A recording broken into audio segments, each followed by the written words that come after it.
før, da vi snakkede om Christiania og busherne og hashen og alle de andre ting. Jeg synes, det er svært at få balance. Den er blevet skæv. Det ligger i tiden, som man siger, at det skal gøres op i penge. Det er helt ude af balance. For den er blevet skæv. Det er en ren karikatur. Det er en ren karikatur. Det handler jo ikke om penge. Det handler jo ikke om penge. Det er vores livsstil og kultur. De råber, skriger og banner, og de siger, at vi lever på nas. Og så taber de fuldstændig kæden, fordi der er nogen, der sælger lidt hash. Det er helt ude af proportion, når man ser på, hvad smøger og sprut det koster samfundet af penge. Men det er jo ikke forbudt. Den betaler mon regningen, når folk går ned på druk.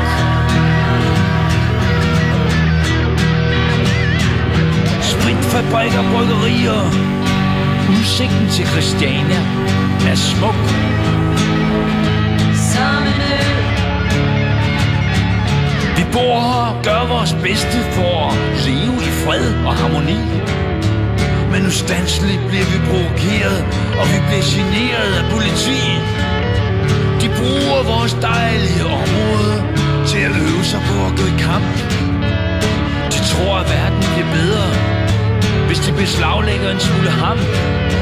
Det er helt ude af balance. For den er blevet skæv. Det er en ren karikatur.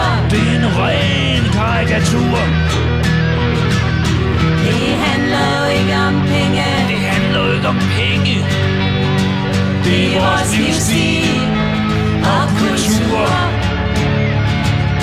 De kunne jo bare lade os være i fred, men der er alt muligt i vejen, så de bliver ved med at rakke os ned. For de synes jo, vi har det for godt. Og så er der jo lige det med stedet. Det ligger sgu da alt for pænt. Det burde koste en formue at bo så centralt og mondænt. Vi er en del af dem selv, og det kan de ikke holde ud.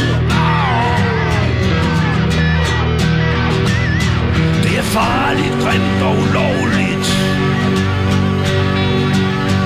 og så giver det heller ikke overskud. Vi lever i en skræmmende verden af regler, forbud og skyld. Kulturlivet derimod er et sofastykke af tomhed og idyll. Men nu skal der bygges og bestemmes, forvaltes, reguleres og forvrænges. Det skæve skal bekæmpes og behandles, beskattes og beskæres og forventes. Det er helt ude af balance. For den er blevet skæv. Det er en ren karikatur. Det er en ren karikatur. Det handler jo ikke om penge. Det handler jo ikke om penge. Det er vores livsstil